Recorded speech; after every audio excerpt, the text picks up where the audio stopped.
اس video میں ہم سیکھ رہے ہیں ایک پیسج کو پنکچویٹ کرنے کا طریقہ۔ آپ کو اکثر ٹیسٹ یا امتحانات وغیرہ میں بھی اس طرح سے پیسج دیا جائے گا جسے آپ نے پنکچویٹ کرنا ہوگا۔ سب سے بہتر یہ ہوگا کہ اس قسم کے پیسج کو پنکچویٹ کرنے سے پہلے آپ اپنی یاد دہانی کے لیے پنکچویشن کے جو تمام نشانات آپ نے سیکھ رکھے ہوں انہیں آپ نیچے لکھ دیجئے، جیسا کہ فل سٹاپ کا نشان، کاما کا نشان، فل سٹاپ، کاما، اس کے بعد اپوسٹرفی کا نشان جو لائن سے ذرا اوپر اس طرح سے لگایا جاتا ہے، پھر question mark, exclamation mark, colon کا نشان، سیمی کولن کا نشان، پھر مختلف قسم کے جو بریکٹس ہوتے ہیں جیسے کہ راؤنڈ بریکٹ اور اس کے علاوہ اسکوئر بریکٹ، اور پھر جیسے کہ مختلف ڈیشز ہوتے ہیں جس طرح سے ایم ڈیش، این ڈیش، اور یہ چھوٹا سا ہائفن کا نشان۔ اس کے علاوہ ہوتے ہیں اسپیچ مارکس یا کوٹیشن کا نشان جس میں ڈائریکٹ اسپیچ لکھی جاتی ہے۔ اس کے علاوہ نامکمل خیال کے آخر میں اس طرح سے ایلپسس کا نشان بھی آتا ہے، اور اگر وہ جملے کے آخر میں آ رہا ہو تو پھر 4 ڈاٹس لگائے جاتے ہیں، اور جملے کے درمیان میں آ رہا ہو تو پھر 3 ڈاٹس کا استعمال کیا جاتا ہے، یا پھر اگر شروع میں آ رہا ہو جملے کے تب بھی اس طرح سے 3 نقطے سے لگائے جاتے ہیں، اور یہ ایلپسس کہلایا جاتا ہے۔ تو اس طرح سے سب سے پہلے آپ جتنے بھی پنکچویشن کے نشانات سے واقف ہوں انہیں اس طرح سے لکھ لیجئے تاکہ آپ ایک ایک کر کے انہیں اس پیسج کے اندر استعمال کر سکیں۔ اب اس کے بعد جو اہم بات ہے وہ یہ ہے کہ آپ کو چاہیے کہ پنکچویشن کے نشانات کو لگانا شروع کرنے سے پہلے ایک مرتبہ آپ پورے پیسج کو شروع سے لے کر آخر تک سرسری سے پڑھ لیجئے تاکہ آپ کو اندازہ ہو سکے کہ یہ کس قسم کا پیسج ہے، یا اس میں جو مین آئیڈیا ہے وہ کیا ہے۔ اس کی مدد سے آپ کو اندازہ ہو جائے گا کہ کس طرح سے مختلف جملے جو ہے وہ کہاں مکمل ہو رہے ہیں، اور جب آپ پڑھنا شروع کریں تو آپ کو چاہیے کہ نہایت احتیاط کے ساتھ آرام سے ٹھہر ٹھہر کر پڑھیں تاکہ آپ کو آسانی سے اندازہ ہو سکے کہ ایک جملہ جو ہے وہ کس جگہ پر مکمل ہو جاتا ہے۔ تو چلیے ایک مرتبہ مل کر اس پیسج کو پڑھنے اور سمجھنے کی کوشش کرتے ہیں۔ اسے آرام آرام سے ٹھہر ٹھہر کر پڑھیں گے، آپ بھی پڑھنے کی کوشش کیجیے۔ Tinker is one of the most laid-back tomcats I know. Tomcat کا لفظ جو ہے یہ بلے کے لیے استعمال کیا جاتا ہے، اور یہاں جس بلے کا ذکر ہو رہا ہے اس کا نام ہے ٹنکر، اور اس کے متعلق بتایا جا رہا ہے کہ یہ ٹنکر جو ہے جتنے بھی بلوں کو یعنی کہ میں جانتا ہوں ان میں سے یہ سب سے زیادہ لیڈ بیک ہے یعنی سست ہے۔ آگے پڑھتے ہیں۔ He is fat and fluffy with black and white hair and he always wears a dull looking expression on its face and keeps yawning. یعنی وہ خاصا موٹا ہے اور اس کے جسم پر کافی گھنے بال ہیں، اور بلیک اینڈ وائٹ جو ہے وہ اس کا رنگ ہے یعنی سفید اور کالا، اور اس کے چہرے پر ہمیشہ ایک ڈل یا اداس سا تاثر ہوتا ہے یا جیسے سستی دکھائی دیتی ہے، اور وہ ہر وقت یون کر رہا ہوتا ہے یعنی جمائی لے رہا ہوتا ہے۔ آگے پڑھتے ہیں۔ His droopy looking eyes are often shut but his clever ears twitch at every strange noise around it. یعنی اس کی نیند سے بھری ہوئی آنکھیں جو ہیں وہ اکثر بند رہتی ہیں، لیکن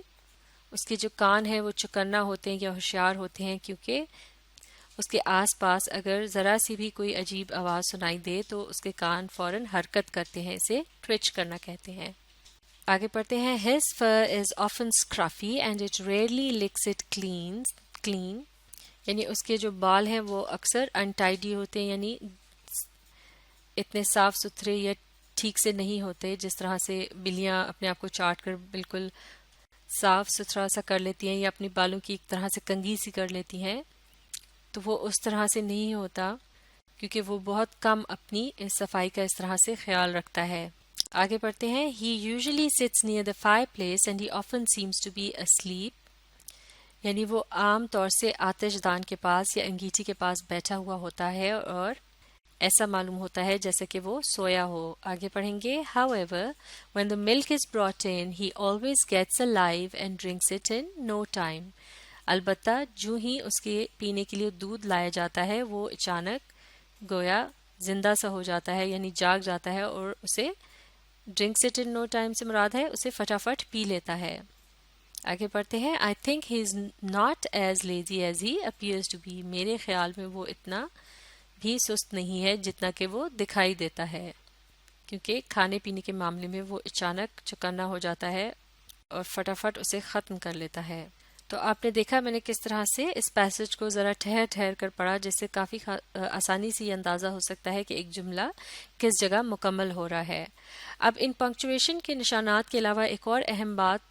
جو ہمیں یاد رکھنی چاہیے جب ہم کسی بھی پیسج کو پنکچویٹ کرتے ہیں تو وہ یہ ہے کہ جہاں بھی ہم نے فل سٹاپ کا نشان لگانا ہوگا اس کے بعد ہم نے یہ دیکھنا ہوگا کہ اس کے بعد میں جو فل سٹاپ کے نشان کے بعد جو لفظ آتا ہے اس کا پہلے لیٹر کو ہم نے کیا کرنا ہوگا، اسے کیپٹل کرنا ہوگا، کیونکہ ہر جملہ جو ہے وہ ہمیشہ کیپٹل لیٹر سے شروع ہوتا ہے۔ تو یہ کام جو ہے یہ بھی پنکچویشن میں شامل ہوتا ہے۔ اسی طرح سے اگر کوئی بھی پراپر ناؤن اس پیسج کے اندر لکھا گیا ہو اور وہ اسمال لیٹر سے شروع کیا گیا ہو تو اسے بھی ہمیں تبدیل کر کے کیپٹل لیٹر سے شروع کرنا ہوگا، کیونکہ پراپر ناؤنز جو ہیں یعنی کسی بھی خاص جگہ، شخص یا چیز کا نام اسے ہمیشہ کیپٹل لیٹر سے ہی سٹارٹ کیا جاتا ہے۔ تو اب آپ اگر وقت بچانا چاہیں تو اس طرح سے بھی اس پیسج کو پنکچویٹ کر سکتے ہیں کہ آپ ایک ایک جملے کو مکمل طور پر پنکچویٹ کرتے جائیں، یعنی اس میں اگر فل سٹاپ، کوما، اپوسٹروفی کسی بھی قسم کے نشان کی ضرورت ہو تو اسے آپ مکمل طور پر پنکچویٹ کرنے کے بعد پھر اگلے جملے کی طرف جائیں، یا پھر آپ اس طرح سے بھی کر سکتے ہیں کہ پورے پیسج میں صرف ایک قسم کے پنکچویشن کے جو نشان ہے اسے فالو کرتے ہوئے اسے لگاتے چلے جائیں۔ جیسے کہ آپ سب سے پہلے فل سٹاپ پر اگر فوکس کریں تو پورے اس پیسج کے اندر جہاں جہاں بھی فل سٹاپ کی ضرورت ہو تو اسے آپ لگا دیں، اس کے بعد آپ کوما کی طرف آ جائیں اور جہاں بھی آپ کو محسوس ہو کہ کوما کی ضرورت ہے تو اسے اس طرح سے لگا دیں۔ تو یعنی یہ دو طریقے ہو گئے، یا تو آپ ایک ایک جملے کو مکمل طور پر پنکچویٹ کرتے جائیں، یا پھر آپ صرف ایک پنکچویشن کے سائن کو اٹھا کر پورے پیسج کے اندر دیکھیں کہ اسے کہاں کہاں لگانے کی ضرورت ہے۔ تو ہم ایسا کریں گے کہ سب سے پہلے ہم اس پیسج میں ایک ایک جملے کو دیکھیں گے اور اسے مکمل طرح سے پنکچویٹ کریں گے۔ تو چلیے سب سے پہلے جملے کو دیکھتے ہیں۔ Tinker is one of the most laid back tomcats I know. چونکہ یہ جملہ یہاں مکمل ہو رہا ہے تو اس کے بعد ہم نے یہاں کیا لگانا ہے، فل سٹاپ کا نشان، بالکل صحیح۔ تو اب اگر یہاں فل سٹاپ کے نشان کا ہم نے استعمال کیا ہے تو فوراً ہی ہم نے سب سے پہلا کام کیا کرنا ہے کہ اس کے بعد میں آنے والا جو لفظ ہے اس کے پہلے لیٹر کو ہم نے بنا دینا ہے کیپٹل۔ جیسے کہ یہاں ہم نے ہی کا جو پہلا لیٹر تھا ایچ، اسے کاٹ کر کے، اسمال کو کاٹ کر کے اس کے اوپر اس طرح سے کیپٹل لکھ دیا۔ اور جس جملے کو ہم پنکچویٹ کر رہے تھے اس کا جو سب سے پہلا لیٹر ہے اسے بھی ہم نے کیپٹل کرنا ہے، کیونکہ پہلی بات تو یہ ہے کہ یہ جملے کا سب سے پہلا لفظ ہے، اسے یوں بھی کیپٹل میں ہی لکھیں گے چاہے یہ کامن ناؤن ہو یا پراپر ناؤن۔ اور ویسے بھی یہاں یہ جو لفظ استعمال کیا گیا ہے یہ ایک پراپر ناؤن بھی ہے، تو اسے ہر حال ہم کیپٹل سے ہی شروع کریں گے۔ اب مزید اس جملے کو غور سے دیکھتے ہیں۔ اگر اس میں کوما، اپوسٹروفی یا ہائفن وغیرہ کسی اور نشان کی ضرورت ہو۔ Tinker is one of the most laid back tomcats I know. اب یہ جو لیڈ بیک کے الفاظ ہیں یہ ایک کمپاؤنڈ ناؤن ہے، یعنی ایک ایسا لفظ جو دو الفاظ سے مل کر بنتا ہے، اور یہاں پر یہ ایک کمپاؤنڈ ایڈجیکٹو کے طور پر استعمال ہو رہا ہے، یعنی یہ ڈسکرائب کر رہا ہے ٹام کیٹ کو، کہ جس ٹام کیٹ کا یہاں ذکر ہو رہا ہے وہ کیا ہے، وہ بڑا لیڈ بیک ہے، یعنی سست ہے۔ تو جب دو الفاظ مل کر کسی ایک چیز کو ڈسکرائب کر رہے ہوں اور جس لفظ کو وہ ڈسکرائب کر رہے ہوں وہ لفظ ان کے بعد میں آتا ہو تو پھر ان دو الفاظ کے درمیان آپ کیا کریں گے، آپ لگائیں گے ہائفن کا نشان، اور اس کے متعلق ہم ہائفنز والی ویڈیو میں تفصیل سے سیکھ چکے ہیں۔ اب آپ ایک مرتبہ پھر اس جملے کو اچھی طرح سے دیکھ سکتے ہیں کہ اس میں کہیں اپوسٹروفی وغیرہ یا کسی اور نشان کی ضرورت ہو۔ اگر یہ ایک سوال ہوتا تو اس کے آخر میں ہم نے کیا لگاتے، سوالیہ نشان، یا پھر اگر اس جملے کو اس طرح سے کہا گیا ہوتا ہے کہ جیسے اسے بہت ہی پرزور انداز میں کہا جا رہا ہو تو پھر آپ کیا لگاتے اس کے آخر میں، ایک ایکسکلیمیشن کا نشان۔ لیکن چونکہ یہ ایک سادہ سی اسٹیٹمنٹ ہے لہٰذا بہتر ہے کہ اس کے آخر میں فل سٹاپ کے ہی نشان کا استعمال کیا جائے۔ تو اس طرح سے یہ جملہ پوری طرح سے پنکچویٹ ہو چکا ہے۔ اب چلتے ہیں اگلے جملے کی جانب، مل کر اسے پنکچویٹ کریں گے۔ He is fat and fluffy with black and white hair and he always wears a dull looking expression on it face and keeps yawning. اب چونکہ یہاں پر یہ جملہ مکمل ہو رہا ہے، یہاں کیا کریں گے، فل سٹاپ کا نشان، اور اس کے بعد کیا کرنا ہے، اس سے اگلے لیٹر کو کرنا ہے کیپٹل، اسے ہم نے کر دیا کیپٹل۔ آپ دیکھتے ہیں اگر اس میں کہیں کوما وغیرہ کے نشان کی ضرورت ہو، یہاں چونکہ اس جملے میں بہت جگہ لفظ اینڈ کا استعمال کیا گیا ہے لہٰذا یہاں کوما وغیرہ لگانے کی ضرورت نہیں ہے۔ البتہ یہاں یہ جو الفاظ آپ دیکھ رہے ہیں بلیک اینڈ وائٹ، دراصل یہ کیا ہے، یہ ایک قسم کی کانٹریکشن ہے۔ بلیک اینڈ وائٹ یعنی بلیک اور وائٹ کے درمیان میں آنا تھا لفظ AND اینڈ، لیکن اس کی یہاں شارٹ فارم میں اس کو صرف لیٹر N سے ظاہر کیا گیا ہے، یعنی اس میں لیٹر اے اور لیٹر ڈی مسنگ ہے، تو اس جگہ پر آپ نے کیا کرنا ہے، اپوسٹرفی جب اس طرح سے کسی بھی لفظ کے صرف درمیان کے حصے کو لیا جاتا ہے اور شروع اور آخر کے لیٹرز کو اس میں شامل نہیں کیا جاتا اور اسے دو الفاظ کے درمیان اس طرح سے لکھا جاتا ہے، تو پھر اس کے لیے وہاں اپوسٹرفی کے نشان کے بجائے ہم لگاتے ہیں ہائفن کا نشان، اور اس کے متعلق بھی ہم ہائفن والی ویڈیو میں سیکھ چکے ہیں۔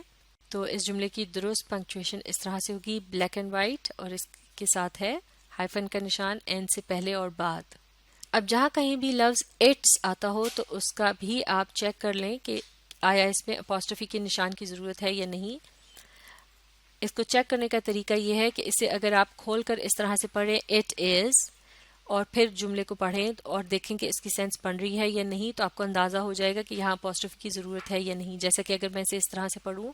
ہی always wears a dull looking expression on its face, تو اس کی تک نہیں بنتی، یعنی سینس نہیں بنتی۔ تو اگر سینس نہ بن رہی ہو اٹ از کے ساتھ تو پھر اس کا مطلب ہے اسے آپ نے اسی طرح سے رہنے دینا ہے، یہاں اپوسٹرفی کے نشان کی ضرورت نہیں ہوگی، کیونکہ اٹس کا لفظ جو ہے وہ یہاں ایک پوزیسو پروناؤن کے طور پر استعمال ہو رہا ہے، یعنی ملکیت بتانے کے لیے اٹس فیس، یعنی اس کا فیس یا اس کا چہرہ۔ تو اس طرح سے اس جملے کی پنکچویشن جو ہے وہ بھی مکمل ہو گئی ہے۔ اب تک ہم نے جتنی پریکٹس سیکھی، اسے اچھی طرح سے سیکھنے کے لیے آپ اس ویڈیو کو ری پلے کر کے اس کے ساتھ ساتھ لکھ کر پریکٹس کرنے کی کوشش جاری رکھیے۔ باقی کے پیسج کو ہم اگلی ویڈیو میں پنکچویٹ کریں گے۔